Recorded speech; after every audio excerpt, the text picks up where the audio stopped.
ये बहुत लंबा किस्सा है। कहते हैं कि द्रौपदी अपने पिछले जन्म में बहुत सुंदर युवती थी।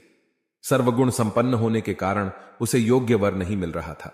इसलिए उसने भगवान शंकर की तपस्या की और तब शंकर जी प्रकट हुए। उस समय द्रौपदी ने हड्डाबड्डाहट में 5 बार वर मांगे।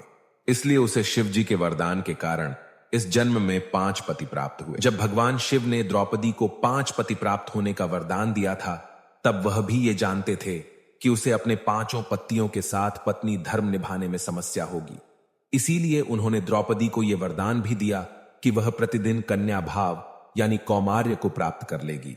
इसलिए अपने 5 पतियों को कन्या भाव में ही प्राप्त हुई थी। हालांकि कहा जाता है कि संतान को जन्म देने के लिए भगवान श्री कृष्ण ने उसे यह सुझाव दिया कि हर साल वह पांडवों में से किसी एक के साथ ही समय व्यतीत करें। साथ ही जिस समय वह अपने कक्ष में किसी एक पांडव के साथ हो तो उनके कक्ष में कोई और पांडव प्रवेश ना करें। यदि कोई पांडव ऐसा गलती से भी कर लेता है तो उसे 1 वर्ष का देश निकाला भुगतना होगा। माना जाता है कि द्रौपदी जो 5 पांडवों की पत्नी थी, 1 से 1 साल के समय अंतराल के लिए हर पांडव के साथ रहती थी। उस समय किसी दूसरे पांडवों को द्रौपदी के आवास में घुसने की अनुमति नहीं थी।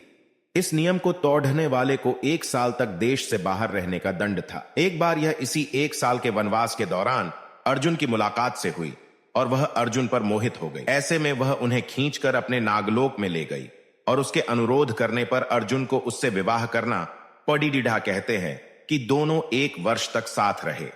अर्जुन और नागकन्या उलूपी के मिलन से अर्जुन को एक वीरवार पुत्र मिला जिसका नाम हीराबंद रखा गया। द्रौपदी के 5 पुत्र थे। द्रौपदी ने 1-1 वर्ष के अंतराल से 5 पांडव के 1-1 पुत्र को जन्म दिया था, लेकिन दुर्भाग्य की इन 5 पुत्रों को अश्वत्थामा ने मार दिया था। और सत्यभामा संवाद एक दिन की बात है। पांडव और ब्राह्मण लोग आश्रम में बैठे थे। उसी समय द्रौपदी और सत्यभामा भी आपस में मिलकर एक जगह बैठी थी। दोनों ही आपस में बातें करने लगी। सत्यभामा ने द्रौपदी से पूछा, बहन, तुम्हारे पति पांडव जन तुमसे हमेशा प्रसन्न रहते हैं। मैं देखती हूं कि वे लोग सदा तुम्हारे वंश में रहते हैं।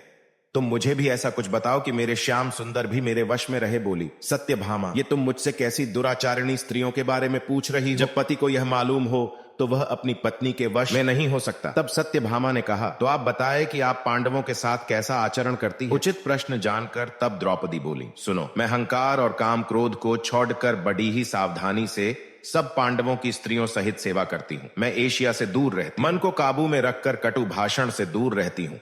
किसी के भी समक्ष सभ्यता से खड़ी नहीं होती हूँ, बुरी बातें नहीं करती हूँ और बुरी जगह पर नहीं बैठती।